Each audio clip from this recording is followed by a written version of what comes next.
أعوذ بالله السميع العليم من الشيطان اللعين الرجيم. بسم الله الرحمن الرحيم. الحمد لله رب العالمين، والصلاة والسلام على سيدنا وشفيعنا بالقاسم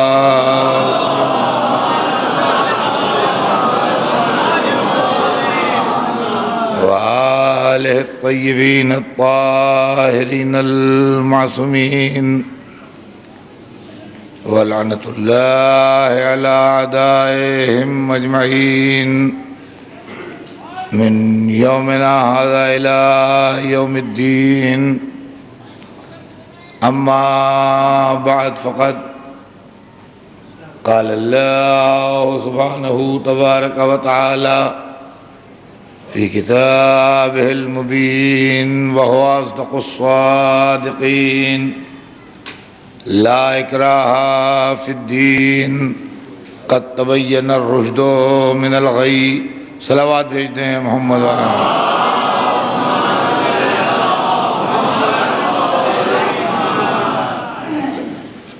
ارشاد اقدس جناب رب العزت ہے کہ دین کے معاملے میں کوئی جبر نہیں ہے، کوئی زبردستی، کوئی زیادتی نہیں ہے. ہدایت کے راستے کو گمراہی کے راستے سے الگ کر کے بتا دیا گیا ہے. عزیزان گرامی،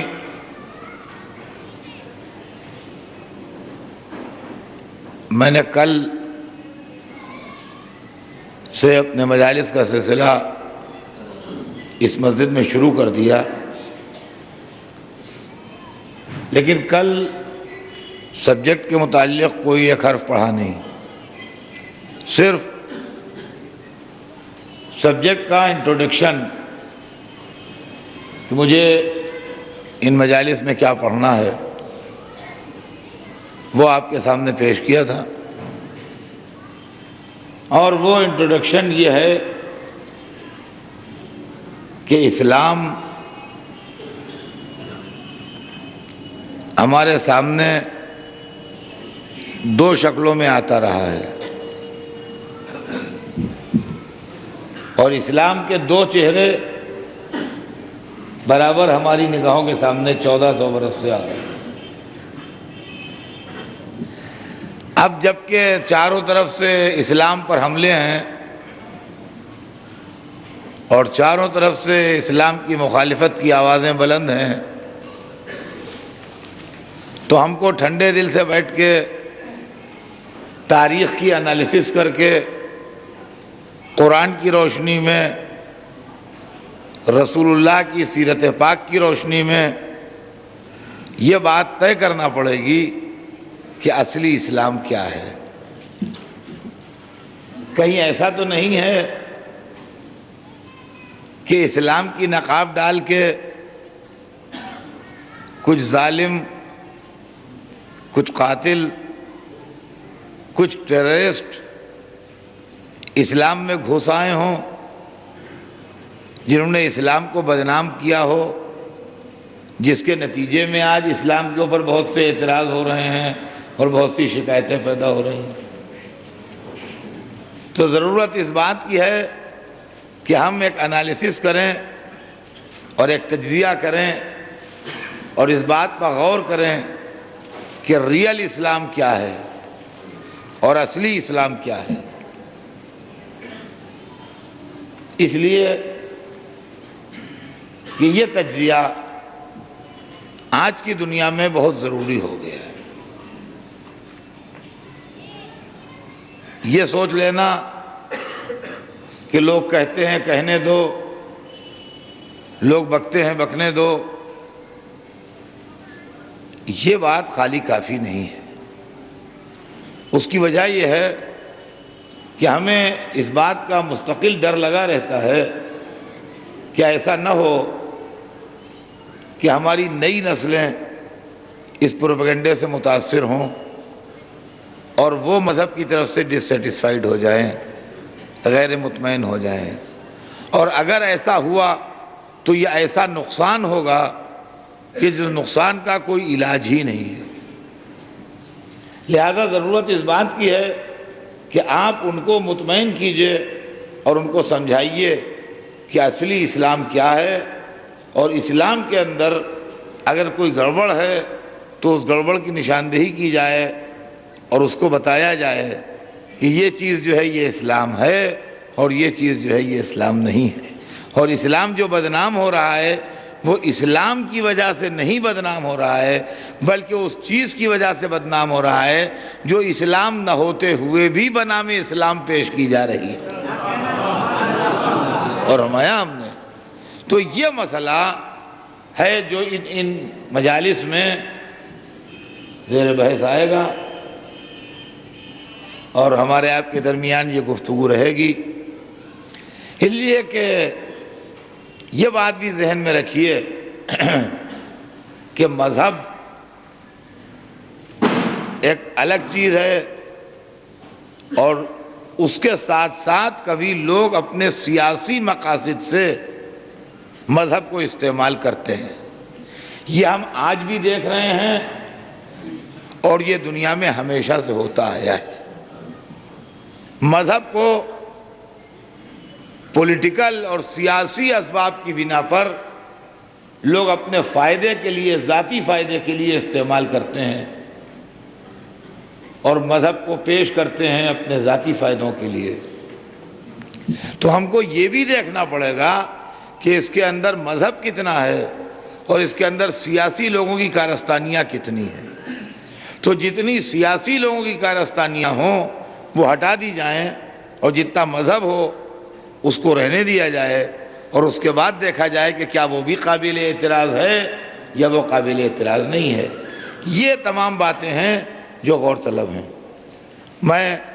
میرے پاس چونکہ یہ سبجیکٹ بڑا لینتھی ہے اور میرے پاس ایک ایک منٹ ان 10 دنوں میں قیمتی ہے کہ میں چاہتا ہوں کہ مختصر سے مختصر وقت میں زیادہ سے زیادہ جو کچھ آپ کو سنا سکتا ہوں وہ سنا دوں۔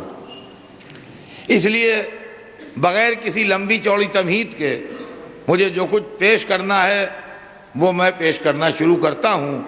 سب سے پہلے یہ سمجھ لیجئے کہ مذہب خود ہے کیا۔ مذہب انسان کو زندگی گزارنے کا ایک طریقہ بتاتا ہے کہ وہ کس طرح ایک اچھے انسان کی طرح زندگی گزارے۔ مذہب کے لیے بڑے پروپیگنڈے ہیں، کوئی کہتا ہے مذہب افیم ہے، اور کوئی کہتا ہے کہ مذہب جو ہے وہ انسان کو ترقی سے روکتا ہے، اور کوئی کہتا ہے مذہب آزادی سے روکتا ہے۔ اصل میں یہ تمام باتیں اس وجہ سے ہیں کہ لوگوں نے اپنے ذاتی فائدوں کے لیے مختلف موقعوں پر مذہب کا بیجا استعمال کیا ہے، اور چونکہ مذہب کا بیجا استعمال کیا ہے لہذا مذہب کے بیجا استعمال سے جن کو نقصان پہنچا ہے وہ مذہب کے خلاف بولنے لگے ہیں۔ اب میں آپ سے بتاتا ہوں کہ ہسٹری میں کیا کیا واقعات ملتے ہیں۔ پوری کمیونزم کی تحریک جو مذہب کے خلاف چلی اور آج بھی ہے اور بہت سی جگہوں پر اس نے دم توڑ دیا، اس کے پیچھے قصہ یہ ہے کہ بادشاہوں نے، زار نے،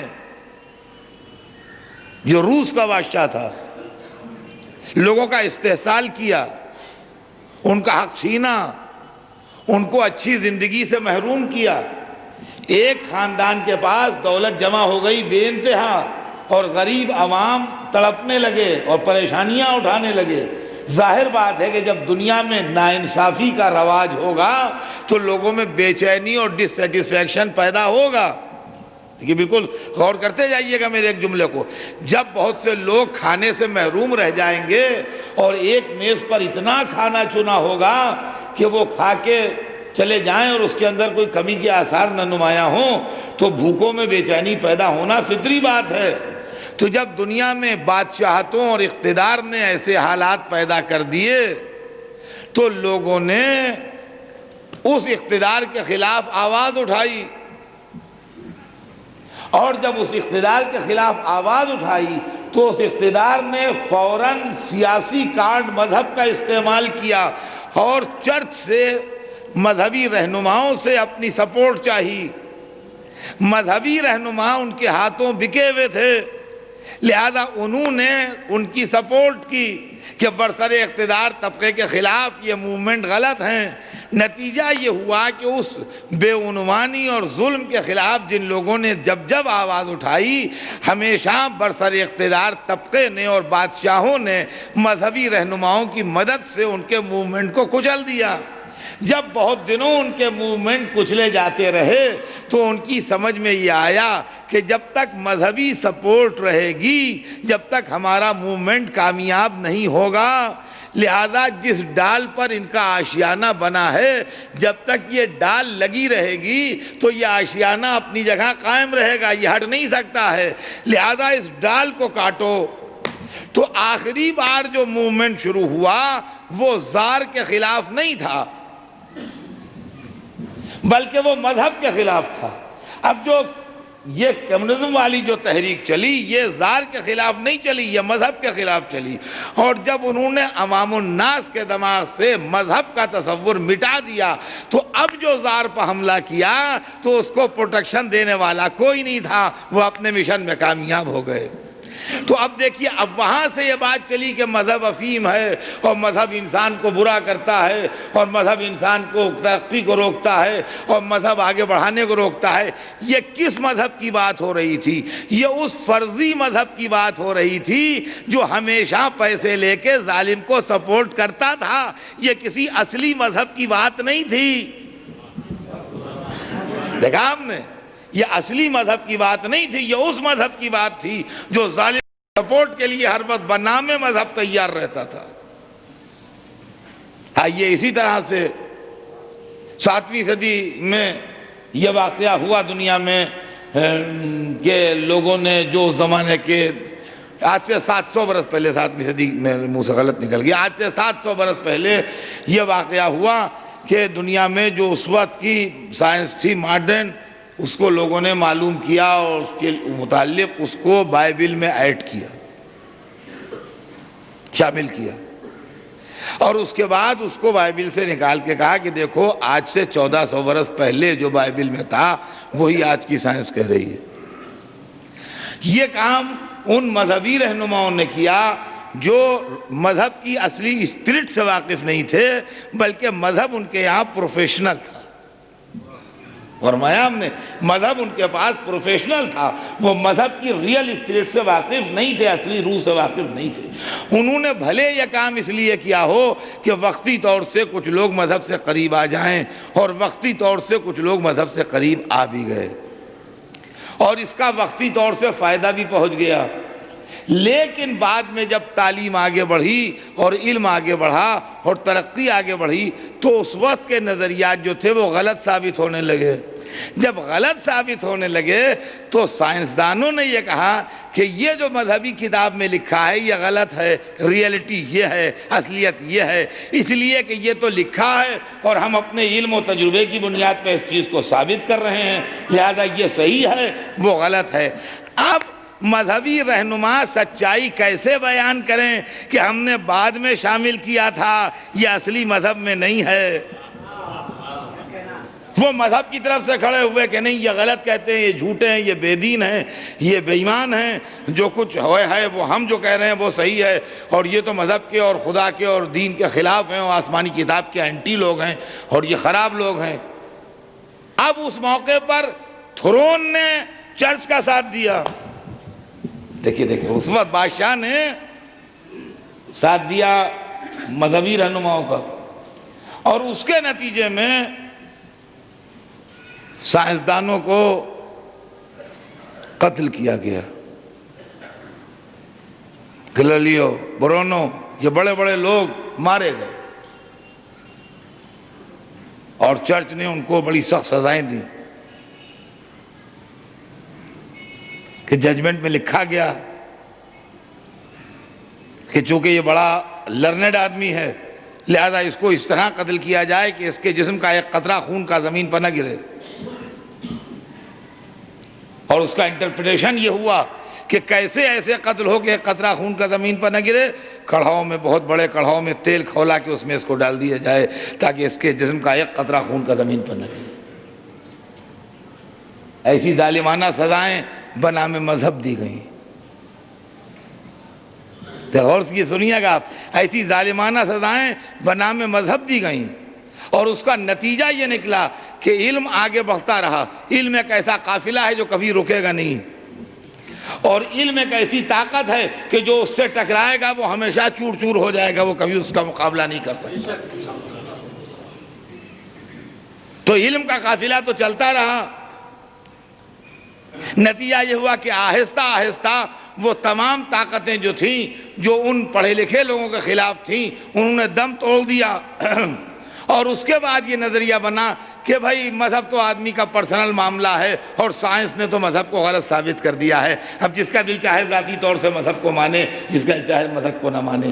تو اس طرح کے پروپیگنڈے جو مذہب کے خلاف ہوئے، تو وہ اصل میں اصلی مذہب کے خلاف باتیں نہیں تھیں، بلکہ جس کے اندر سیاست کار فرما تھی، جس کے اندر مصلحت کار فرما تھی، جس کے اندر آپس کی غلطیاں کار فرما تھیں، اس کی وجہ سے مذہب بدنام ہوا. یہ چیزیں جب دنیا میں وہ قومیں پھیلیں تو اپنے ساتھ اپنے نظریات بھی لے کے پھیلیں اور اپنے ساتھ اپنی فکر بھی لے کے پھیلیں. عزیزان گرامی، یہی معاملہ اسلام میں بھی ہوا. اب دوسروں کی کہانی تو آپ نے سن لی، لیکن اپنی کہانی بھی سننے کی ہمت رکھیے. یہی معاملہ اسلام میں بھی ہوا، اس لیے کہ بادشاہتوں کی سیاست، حکومت کی سیاست، اقتدار کی سیاست، ہر جگہ مذہب کا نام استعمال کیا گیا. ہر جگہ مذہب کا نام استعمال کیا گیا. کسی کو تاج چاہیے، وہ مذہب کا حوالہ دے رہا ہے. کسی کو تخت چاہیے، وہ مذہب کا حوالہ دے رہا ہے. کسی کو پراپرٹی چاہیے، وہ مذہب کا حوالہ دے رہا ہے. کسی کو زمین چاہیے، وہ مذہب کا حوالہ دے رہا ہے. مذہب کا ذاتی فائدوں کے لیے استعمال اور مذہب کا اپنے ذاتی مقصد کے لیے استعمال 1400 سال سے ہوتا آیا، اس کی ہسٹری گواہ ہے، اور آج بھی ہو رہا ہے. عزیزان گرامی، یہ کوئی عجیب بات نہیں ہے جو میں آپ کے سامنے پڑھ رہا ہوں. یہ میری زمین ہے، پرسنل جائیداد ہے. میں یہاں اپنا گھر بنانا چاہتا ہوں. جب میں دیوار اٹھوانے والا تھا تو پڑوسی نے آن کے کہا کہ اتنی زمین میری ہے، 1 فٹ ادھر، آپ 1 فٹ ادھر ہٹا کے دیوار اٹھائیے. میرے میپ میں اور میرے حساب سے یہ 1 فٹ جو آپ دیوار ادھر اٹھا رہے ہیں، اس کو 1 فٹ کھسکائیے، ادھر یہاں سے اٹھائیے، اس لیے کہ یہاں تک زمین میری ہے، یہاں سے آپ کی زمین ہے، تو آپ یہاں سے اس کی بنیاد بھریں، ادھر 1 فٹ ہٹ کے ادھر نہ بھریں بنیاد. میں نے کہا نہیں، یہ 1 فٹ میری زمین ہے، آپ میری 1 فٹ زمین لینا چاہتے ہیں. تھوڑی دیر آپس میں جھگڑا ہوا. اب اگر میرے اور اس کے درمیان کہیں اتفاق سے، میری خوش قسمتی سے مذہب کا فرق نکل آیا کہ میں مسلمان تھا، وہ نان مسلم تھا، تو یہ سمجھ لیجئے کہ میرا کام بن گیا. اگر کہیں اتفاق سے یہ فائدہ مجھے مل گیا کہ میں مسلمان تھا اور میرا پڑوسی جو تھا وہ مسلمان نہیں تھا، تو یہ سمجھیے میرا کیس مضبوط ہو گیا بس. اور تھوڑی دیر میرے اس کے جھگڑا ہوا، اور اس کے بعد میں نے دوسرا نعرہ دیا کہ بھائیوں، یہ ناانصافی دیکھو، ایک مسلمان کی زمین پر ایک غیر قبضہ کیے لے رہا ہے، غیرت اسلام کو کیا ہو گیا ہے. اور تھوڑی دیر میں بھائی مسلمان جمع ہونے لگے، اور ذرا دیر میں تکبیر کے نعرے بلند ہونے لگے. 10 بجے دن کو جھگڑا شروع ہوا تھا، 2 بجے دن تک اسلام خطرے میں آ چکا تھا.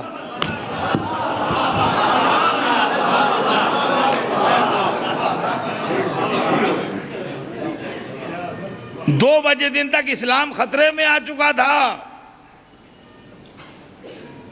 تو عزیزان گرامی، اب اس معاملے کا تجزیہ کیجئے. اصل میں اسلام خطرے میں نہیں تھا، خطرے میں تھی میری 1 فٹ زمین.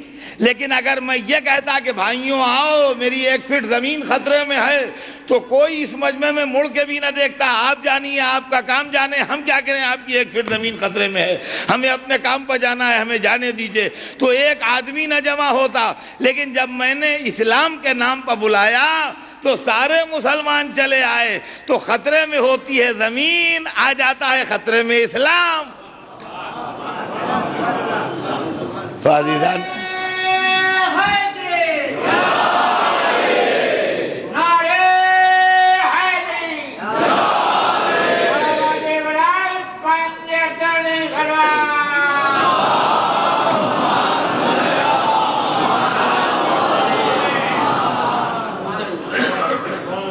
تو مذہب کے سلسلے میں جب آپ انالیسس کرنے بیٹھیں، جب آپ تجزیہ کرنے بیٹھیں، تو آپ کو ان تمام فیکٹرز کو ذہن میں رکھنا پڑے گا بڑی ہوشیاری کے ساتھ کہ سیاست کی کارفرمائی کہاں پر تھی، پروفیشنل مذہبی رہنماؤں کی کارفرمائی کہاں پر تھی، اپنے ذاتی فائدوں کی بات کہاں پر تھی، اور اصلی اور واقعی مذہب کی بات کہاں پر تھی۔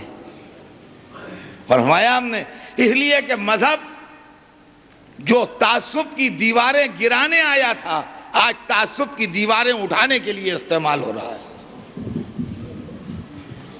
مذہب کیا ہے؟ اسلام کیا ہے؟ پہلے اسلام کو سمجھیے کہ جس چیز کا نام اسلام ہے وہ ہے کیا چیز۔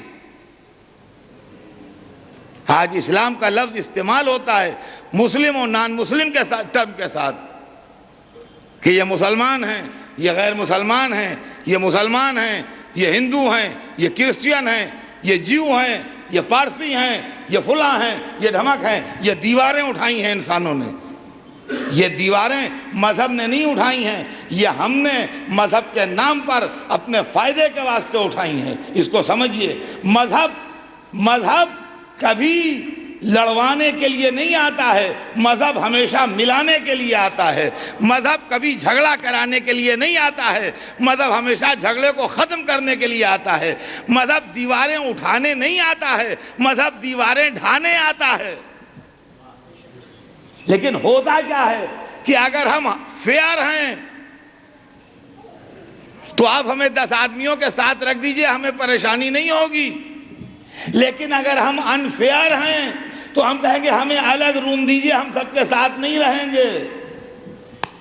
اس لیے کہ دیکھنے میں تو ہم مولوی ہیں، تو لوگ سوچیں گے یہ نماز پڑھیں گے، لیکن اصل میں رات کو شغل مینوشی میں مجمع جو ہے وہ مخالف ہو جائے گا۔ لہذا ہمیں سیپریٹ روم چاہیے ہے۔ تو عزیزان گرامی، مذہب اس لیے آیا تھا کہ دیواریں توڑ کے ساری دنیا کے انسانوں کو ایک ساتھ رکھے، لیکن جن کو دنیا میں انفیئر کام کرنا تھے انہوں نے دیواریں اس لیے اٹھائیں کہ کرداروں پر پردہ پڑا رہے۔ صلوات بھیجتے ہیں محمد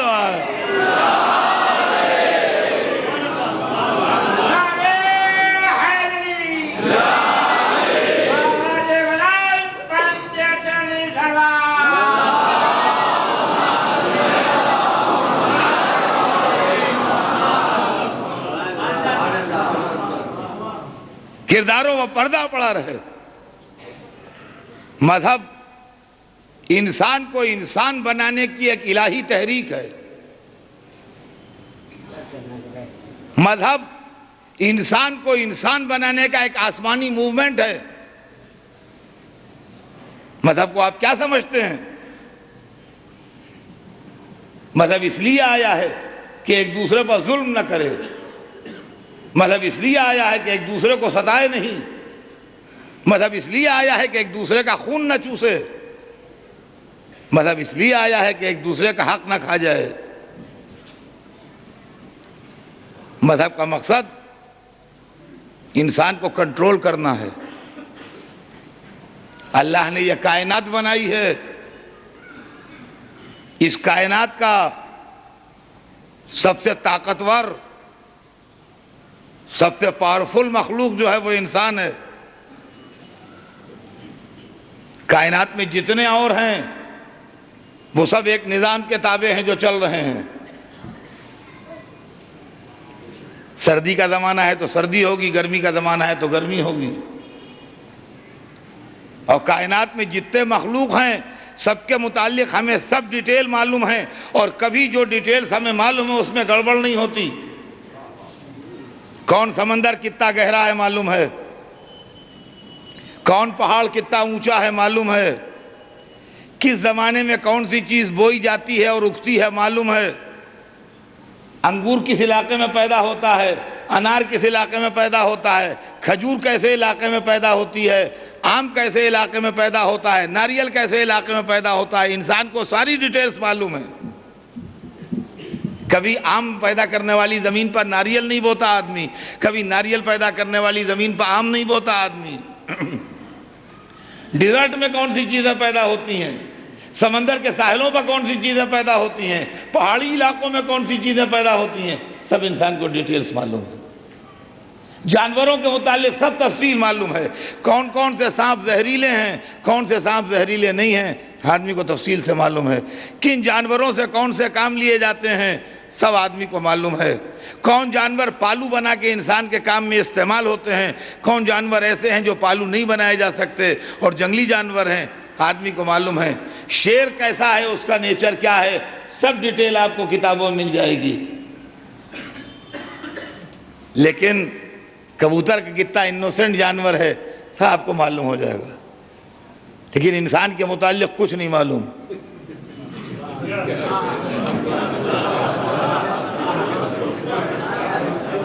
انسان کے متعلق کچھ نہیں معلوم۔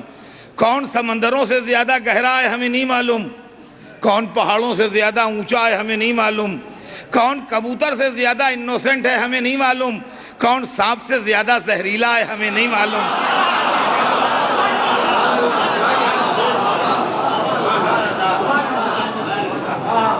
کون شیر سے زیادہ درندہ ہے ہمیں نہیں معلوم۔ چونکہ کسی کے منہ میں زبان نہیں ہے، ہمارے منہ میں خالی زبان ہے، لہذا ہم جس کو جو چاہیں نام دے دیں۔ ہے سانپ بہت زہریلا ہے، بچ کے رہنا، شیر ارے پھاڑ کھاتا ہے، بچ کے رہنا۔ تو انسان جانی دشمن ہے سانپ کا بھی اور شیر کا بھی۔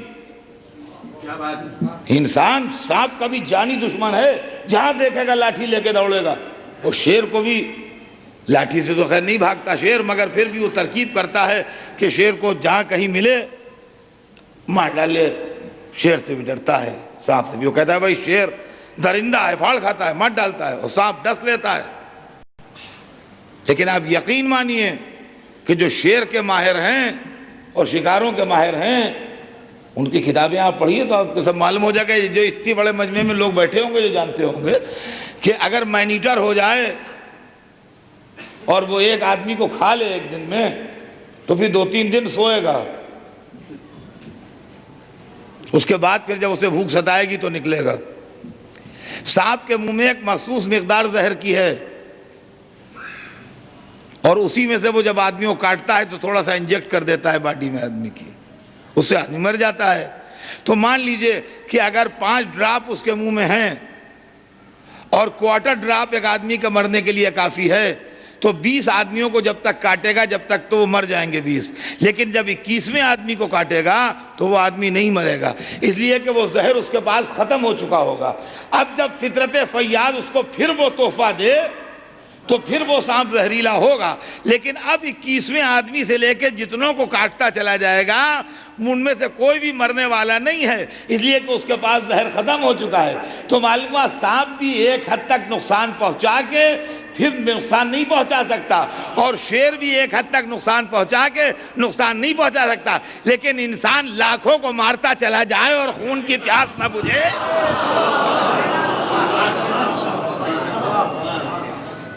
یہ ہے انسان،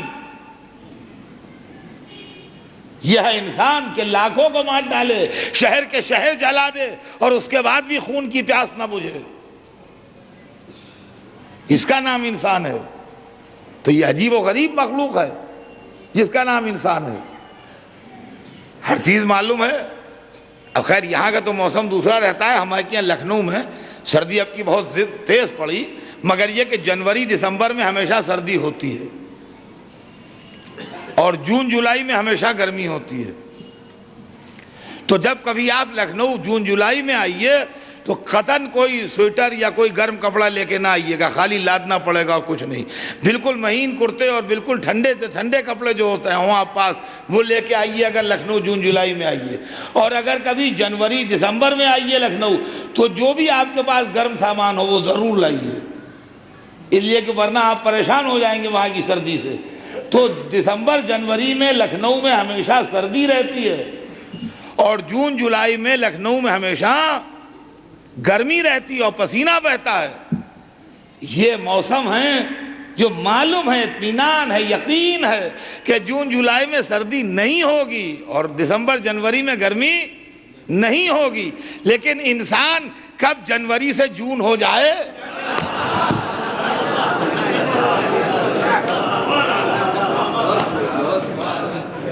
ارے اچھے خاصے ٹھنڈے بیٹھے باتیں کر رہے تھے، ایک بات پر بھڑک گئے تو اب شعلے نکل رہے ہیں،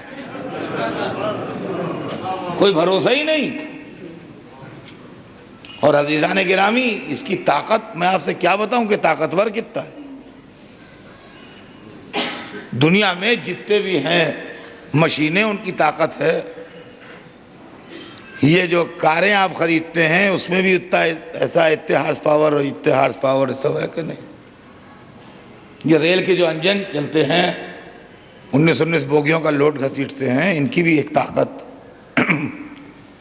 اور جو ہوائی جہاز ہوتے ہیں جمبو جیٹ 450 آدمی اور سامان اور فیول اور کتنا وزن ہوتا ہے جو لے کے ہوا میں اڑتے ہیں، تو ان کے انجنوں کی بھی ایک طاقت اور اس کی ایک حد اور ایک لمٹ اس کی بھی ہے کہ بھئی اتنا وزن لے کے یہ جہاز فلائی کر سکتا ہے. لیکن انسان کا معلوم ہی نہیں کئی ملین ہارس پاور کا ہے، کئی بلین ہارس پاور کا ہے. راستے میں پہاڑ آئے تو اس کا کلیجہ برما کے نکل جائے، راستے میں سمندر آئے تو اس کے نیچے سے راستہ بنا کے نکل جائے. بھئی ہے کیا چیز دنیا میں جن کی طاقتوں پر ناز ہے وہ اس کے کھلونے ہیں. ہاتھی اتنا بڑا جسہ، خشکی کے جانوروں میں سب سے بڑا جانور جو ہے وہ ہاتھی ہے.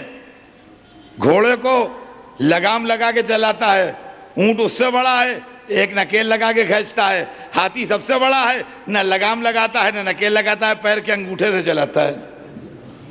شیر طاقت میں اس کی مثال دی جاتی ہے، ایک علامت ہے شیر. شیر سے یہ پیسے کماتا ہے، سرکس میں کھلونا بنا کے شیر سے خدمت لیتا ہے اور پیسے جیب میں رکھتا ہے. تو عزیزان گرامی اللہ نے بڑی طاقتور مخلوق بنا دی جس کا نام ہے انسان. ذہانت بھی ہے اس میں، عقل بھی ہے اس میں، سمجھ بھی ہے اس میں، ہر چیز اس کے اندر ہے. کوئی چیز ایسی نہیں جو اس میں نہ ہو. توجہ چاہتا ہوں عزیزان گرامی، ہر چیز اس کے اندر موجود ہے. لیکن دیکھیں طاقت ہے تو بڑی عمدہ چیز، لیکن اسی وقت تک عمدہ ہے جب تک کنٹرول میں رہے، اور اگر طاقت کنٹرول سے نکل گئی تو خطرناک ہے. اب سنیے گا، اس سے زیادہ ایزی کر کے میں پڑھنا میرے بس میں نہیں ہے. مذہب کیا ہے، مذہب کا زندگی میں رول کیا ہے، یہ سنیں بچے سنیں خاص طور سے جہاں جہاں میری آواز جا رہی ہے. اس لیے کہ اکثر لوگ پوچھتے ہیں کہ مذہب بھائی کیوں، کیا رول ہے زندگی میں مذہب کا، ہم کیوں مانیں. مذہب کا وہی رول ہے زندگی میں جو آپ کی کار میں بریک کا رول ہے. دیکھیے اس سے زیادہ ایزی مثال نہیں دی جا سکتی. جو کار میں بریک کا رول ہے وہی زندگی میں مذہب کا رول ہے. آپ کہیں گے ابھی بات سمجھ میں نہیں آئی. ہمارے دوست نے نئی گاڑی خریدی تو ہم ان کو مبارکباد دینے گئے کہ مبارک ہو بھائی، سنا تم نے نئی گاڑی خریدی ہے. تو وہ سر پکڑے بیٹھے تھے غصے میں. تو ہم نے کیا بات ہوئی؟ جی کہنے لگے کیا نئی گاڑی خریدی ہے، کمپنی والوں نے اس میں بریک لگا کے بھیجا ہے. اور جو کار ہم نے خریدی اس میں بریک بھی ہے. اب بتائیے چلیں گے کیا ہم جو اس میں بریک ہے؟ تو نے کہا بھیا بریک کا مطلب یہ نہیں ہے کہ آپ بریک لگائے کھڑے رہیے. آپ جائیے آئیے چلیے پھریے، آپ کو نئی گاڑی پر گھومنا مبارک ہو، لیکن جب سگنل ریڈ ہو جائے تو بریک لگائیے، جب کوئی سامنے آ جائے تو بریک لگائیے، جب آپ کو یا کسی دوسرے کو آپ کی وجہ سے خطرہ ہو تو بریک لگائیے، ورنہ جب سڑک سیدھی ہو تو چلے جائیے۔ ہر وقت بریک لگائے، بریک کا مطلب یہ تھوڑی ہے کہ خالی بریک لگائے کھڑے رہیں۔ بس جس طریقے سے کار میں بریک کا یوز ہے ویسے ہی زندگی میں مذہب کا یوز ہے۔ آپ کھائیے، جب لقمہ حرام آ جائے بریک لگائیے۔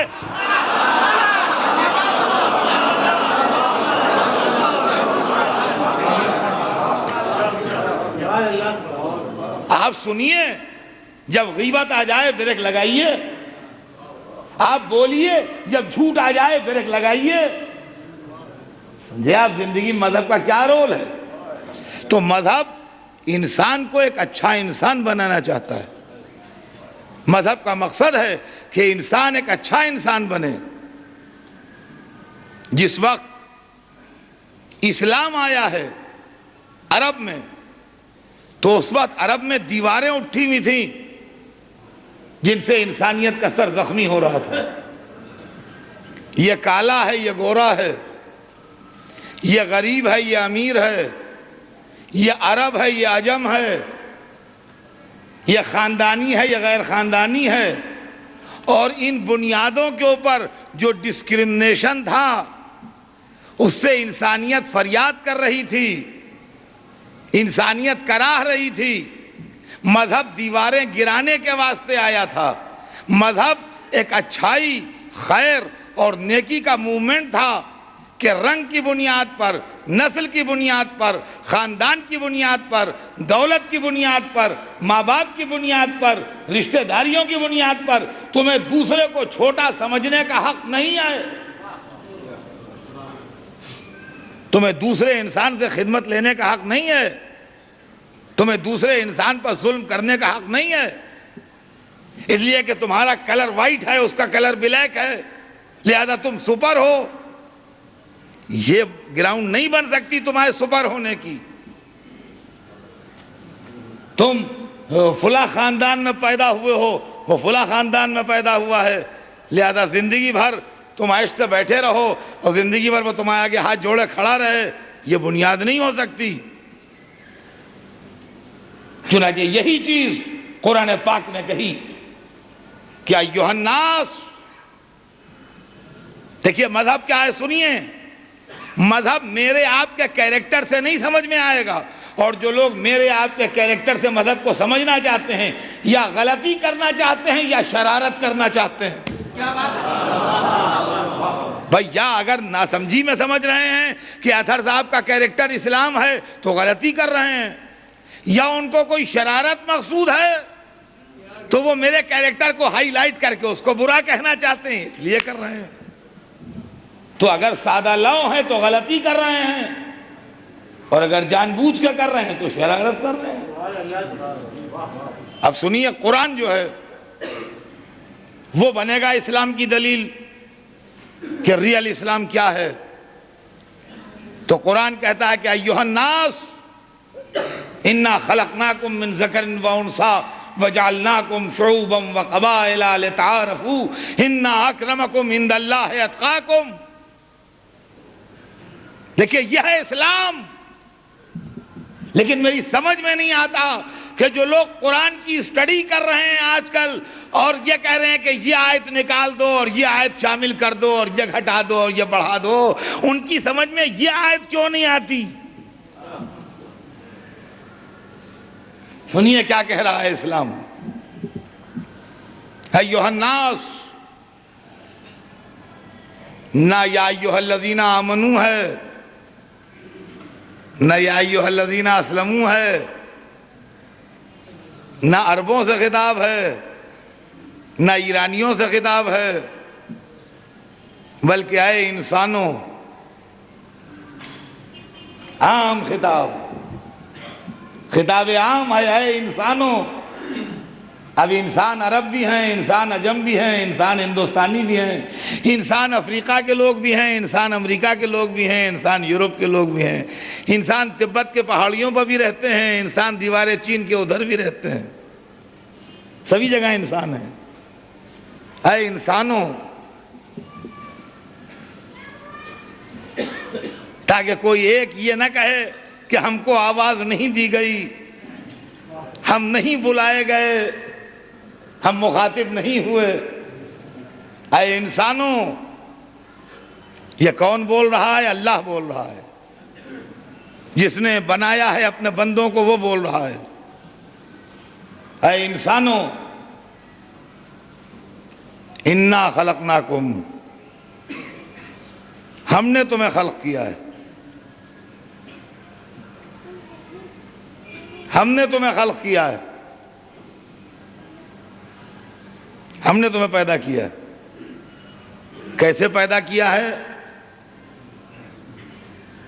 وہ میتھڈ بتایا جا رہا ہے کہ پیدا تو ہم نے کیا ہے، تمہیں خلق تو ہم نے کیا ہے، مگر کوئی وسیلہ و ذریعہ ہوتا ہے ہر کام کا، تو وسیلہ و ذریعہ سمجھایا جا رہا ہے من ذکرن و انثیٰ، مرد و عورت کے ذریعے۔ ہم نے تمہیں مرد و عورت کے وسیلے سے خلق کیا ہے۔ وَجَعَلْنَاكُمْ شُعُوبًا وَقَبَائِلَ،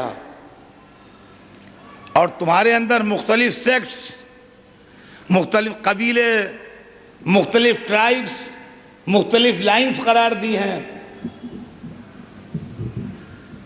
کوئی کالا ہے، کوئی گورا ہے، کوئی ریڈ ہے، کوئی یلوئش ہے، گندمی رنگ کا ہے، زرد رنگ کا ہے، کالے رنگ کا ہے، گورے رنگ کا ہے، سرخ رنگ کا ہے، ڈیفرنٹ کلرز ہیں دنیا میں۔ کوئی ایشین ہے، کوئی افریقن ہے، کوئی یورپین ہے، کوئی امریکن ہے، کوئی آسٹریلین ہے، کوئی عرب ہے، کوئی عجم ہے، کوئی ہندوستانی ہے، کوئی افغانی ہے، کوئی ترکی ہے، کوئی چینی ہے، کوئی جاپانی ہے، یہ سب ہے۔ یہ کیا ہیں؟ وَجَعَلْنَاكُمْ شُعُوبًا وَقَبَائِلَ، اور تمہارے اندر شعبے اور قبیلے قرار دیے ہیں۔ کیوں دیے ہیں؟ اس لیے نہیں کہ ایک دوسرے کو مارو، اس لیے نہیں کہ ایک دوسرے کا خون پیو، اس لیے نہیں کہ ایک دوسرے کو ستاؤ، اس لیے نہیں کہ ایک دوسرے کا مال کھاؤ، اس لیے نہیں کہ ایک دوسرے سے خدمت لو، اس لیے نہیں کہ ایک دوسرے کو ذلیل سمجھو۔ وَجَعَلْنَاكُمْ شُعُوبًا وَقَبَائِلَ لِتَعَارَفُوا، اور تمہارے اندر شعبے اور قبیلے قرار دیے ہیں اس لیے کہ تم پہچانے جاؤ۔ جب بھیڑ میں سب جمع ہو جاؤ تو پہچان کے اندازہ ہو جائے یہ یورپین ہے، یہ امریکن ہے، یہ افریقن ہے، یہ ایشین ہے، یہ آسٹریلین ہے، یہ چین سے آیا ہے، یہ ہندوستان سے آیا ہے، یہ افغانستان سے آیا ہے۔ لِتَعَارَفُوا، تاکہ پہچانے جاؤ۔ صرف انٹروڈکشن کے لیے تمہارے اندر فرق ہیں، فخر و مباحات کے لیے نہیں ہے۔ تو جب سارے انسان ایکول ہیں تو ان کے اندر آگے بڑھنے کا بھی کوئی راستہ ہے کہ نہیں؟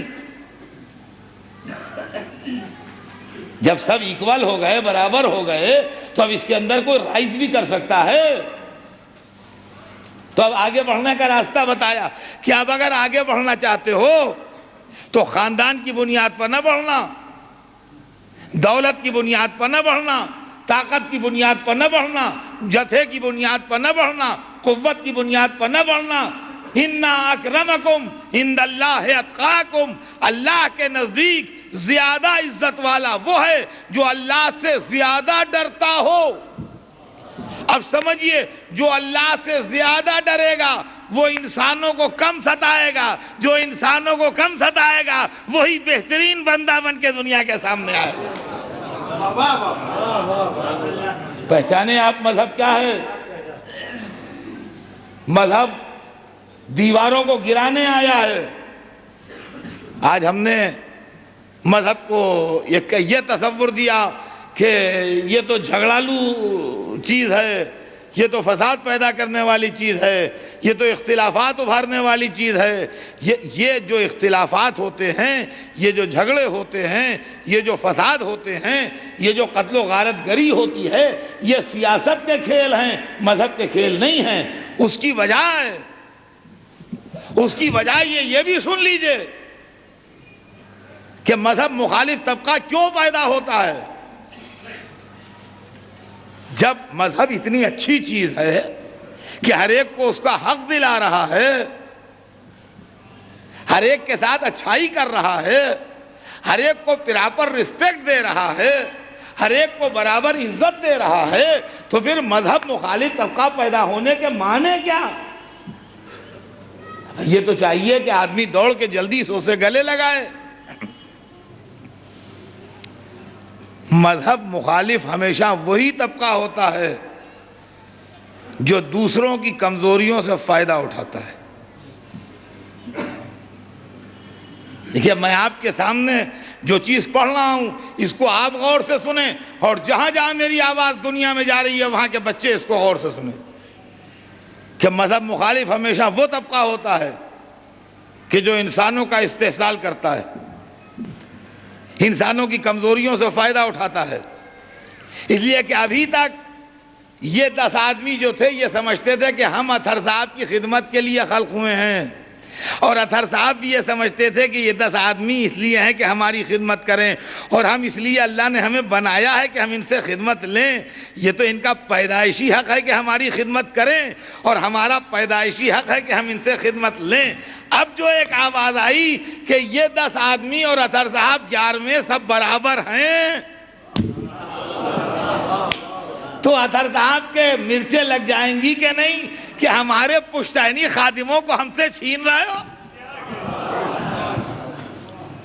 تو ہمیشہ دولت مند طبقہ، طاقتور طبقہ، پیسے والا طبقہ، بااثر طبقہ جو ہے وہ مذہبی اصلاحات کا مخالف ہوتا ہے، اور جب تک طاقت رہتی ہے اس کے اندر وہ کھل کے مخالفت کرتا ہے، اور جب طاقت جواب دے جاتی ہے تو مل کے مخالفت کرتا ہے۔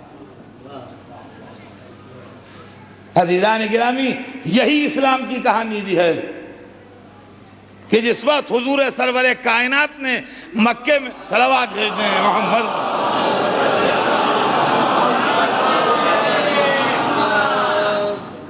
جس وقت حضور سرور کائنات نے مکے میں اسلام پیش کیا ہے، تو مکے کے کمزور، مکے کے غریب، مکے کا ویکر سیکشن، مکے کے غلام، مکے کی کنیزیں اسلام کی طرف بڑھے،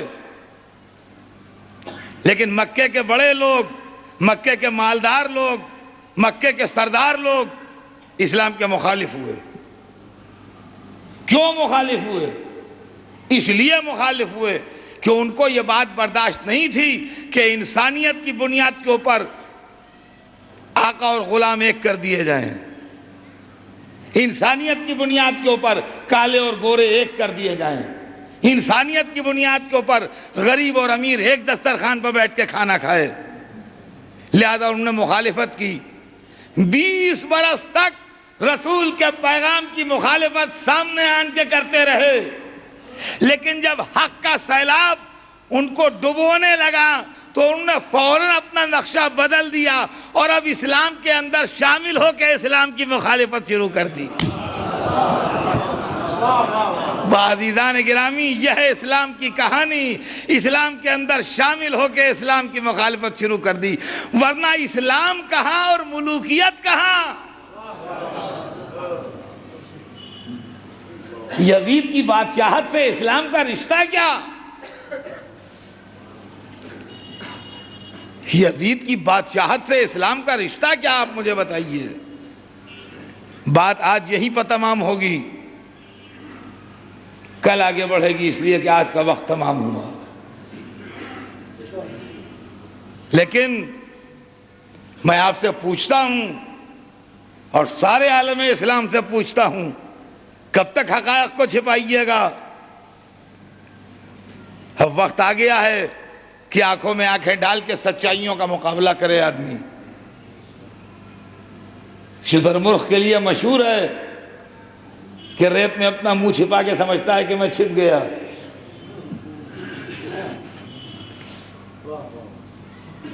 اور شکاری اس کو آسانی سے پکڑ لیتا ہے۔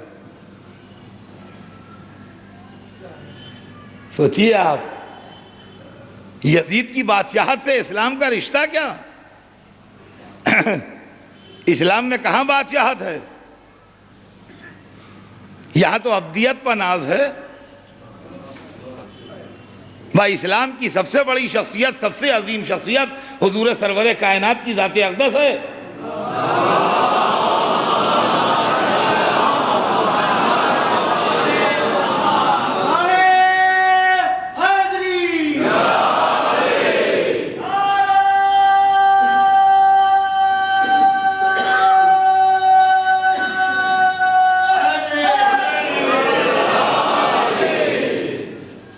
تو اسلام کی عظیم ترین شخصیت سرور کائنات کی شخصیت، اگر بادشاہت اسلام میں ہوتی تو سب سے پہلے بادشاہت انہیں زیب تھی، مگر وہاں تو بادشاہت ٹھکرائی گئی۔ جب اللہ نے ان کے سر پر تاج رسالت عظمیٰ رکھ دیا تو جبرائیل حاضر خدمت ہوئے اور کہا کہ اللہ نے تحفہ درود و سلام کے بعد ارشاد فرمایا ہے کہ ہم نے آپ کو مرسل اعظم تو بنایا ہی، مگر اس کے ساتھ ہم آپ کو ایک عہدہ اور دینا چاہتے ہیں۔ ہم 2 تمغے آپ کے پاس بھیجیں گے، ایک آپ لے لیجئے، ایک واپس کر دیجئے۔ اور یہ کہہ کہ جبرائیل نے جو 2 چیزیں پیش کی، ایک یہ ہے کہ آپ ساری دنیا کے بغیر کسی کی شرکت کے اکیلے بادشاہ بن جائیے، پوری دنیا کی بادشاہت ہم آپ کے قدموں میں ڈال دیں، اور یا آپ ہماری عبدیت قبول کر لیجئے اور ہمارے بندے بن جائیے، یا پوری کائنات کے بادشاہ بن جائیے یا ہمارے عبد بن جائیے۔ حضور سرور کائنات نے 1 سیکنڈ کی دیر لگائے بغیر فرمایا جبرائیل بادشاہت لے جاؤ، مجھے نہیں چاہیے، مجھے اپنے رب کی عبدیت چاہیے ہے۔ نتیجہ یہ ہوا کہ عبدیت محمد کو اللہ نے اتنا بلند کیا کہ نماز میں آج تک ہر مسلمان پڑھ رہا ہے وَأَشْهَدُ أَنَّ مُحَمَّدًا عَبْدُهُ وَرَسُولُهُ۔ صلوات بھیج دیں محمد۔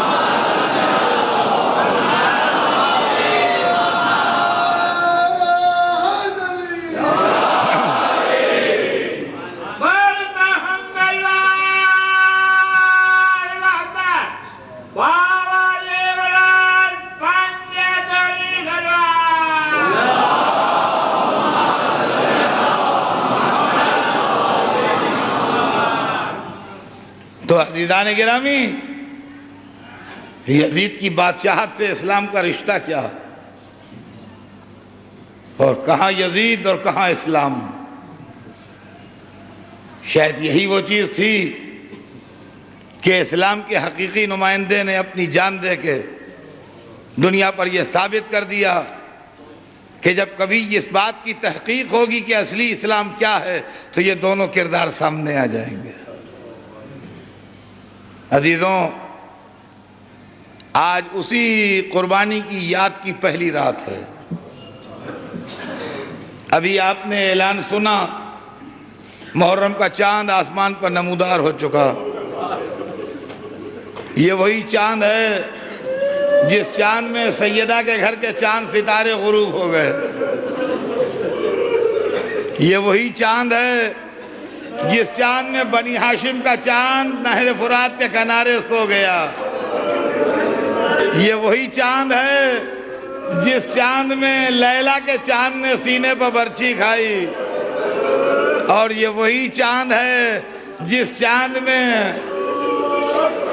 رباب کے چاند کا ٹکڑا تیر کا نشانہ بنا، اور یہ وہی چاند ہے جس میں ام فروا کا چاند گھوڑوں کی ٹاپوں سے پامال ہو گیا۔ محرم کے چاند، تجھ سے بڑی یادیں وابستہ ہیں۔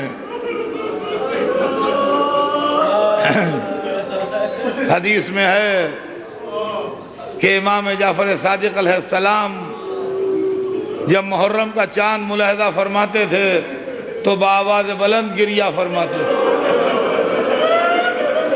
اور آپ کے گریے کی خبر سے پڑوسیوں کو اطلاع ہو جاتی تھی کہ محرم کا چاند نمودار ہو گیا، اس لیے کہ امام گریہ فرما رہے ہیں۔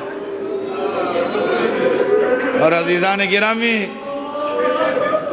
یہی محرم کا چاند ہوا اور پہلی محرم آئی، اور امام رضا غریب بیت الشرف میں غم و علم کے عالم میں تشریف فرما ہیں کہ ایک مرتبہ مشہور شاعر دیول حاضر خدمت امام ہوئے. امام نے دیول کو دیکھا، محرم کی پہلی تھی. کہا مرحبا یا دیول انت ناصرنا و مادحنا. دیول مرحبا، تو ہمارے ناصر ہو، تو ہمارے مداح ہو. دیول محرم کا چاند ہو گیا، تم نے میرے جد کا مرثیہ بھی کہا. دیول نے ہاتھ جوڑے کہا یا ابن رسول اللہ، مرثیہ ہی کہہ کے حاضر ہوا ہوں، مرثیہ سنانے آیا ہوں. جب یہ سنا امام نے کہ دیول مرثیہ سنانے آئے ہیں تو کہا اچھا دیول ٹھہر جاؤ، ابھی نہ سنانا. امام اٹھے، اپنے دست مبارک سے پردہ آویزہ کیا، بیت الشرف میں تشریف لے گئے، بیویوں کو اطلاع دی. سیدانیاں پردے کے پیچھے تشریف فرما ہوئی. اب امام نے حکم دیا دیول اب مرثیہ پڑھو. دیول نے اپنا تاریخی مرثیہ شروع کیا. افاطم قومی ابنۃ الخیر فندبی نجوم و سماوات بالارض فلاتی. ہے فاطمہ، ہے خیر خلق کی بیٹی اٹھیے، دیکھیے آسمان عزت کے ستارے زمین پر بکھرے پڑے ہیں.